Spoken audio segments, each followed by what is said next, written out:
Kemudian langkah yang kedua adalah bangkit bersama Yesus atau pengalaman kebangkitan. Pengalaman kebangkitan itu artinya hidup dalam kebenaran. Di dalam langkah yang kedua ini akan banyak godaan, akan banyak tantangan setelah kita masuk dalam langkah yang kedua.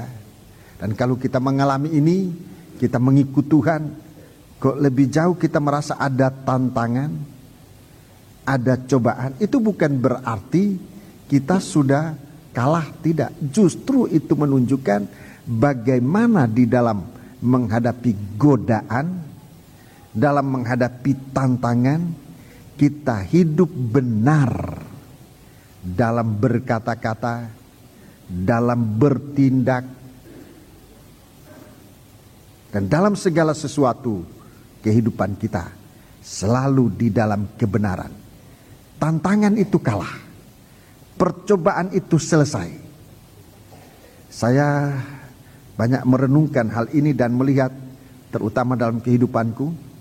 Di saat masuk dalam percobaan dan mulai ambil jalan sikap yang tidak benar, pasti percobaan tidak selesai.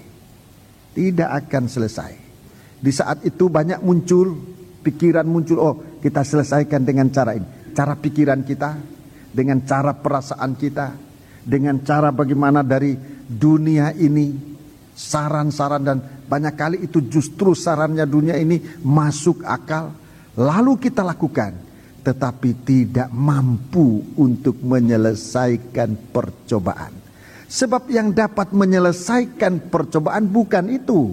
Yang dapat menyelesaikan percobaan adalah kebenaran.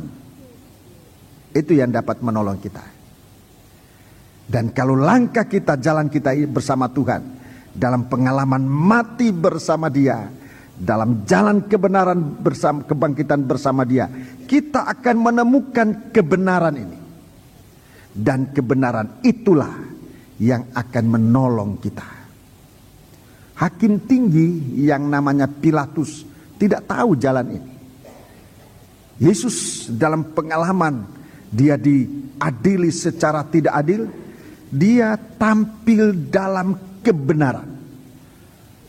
Dan kebenaran ini, saudara-saudaraku, roh kebenaran ini yang nanti akan membangkitkan Dia dari antara orang mati, untuk hidup kekal, untuk hidup selamanya, yang tidak lagi dapat dikalahkan.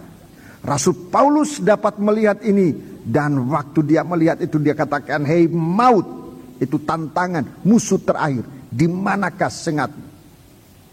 Dia menantang itu dengan kuasa kebangkitan, hidup dalam kebenaran. Saudara catat dalam 1 Korintus pasal 15 ayatnya, saya tidak ingat tepatnya, 1 Korintus pasal 15 ayat 50-an ke atas, mungkin sudah 60 ya.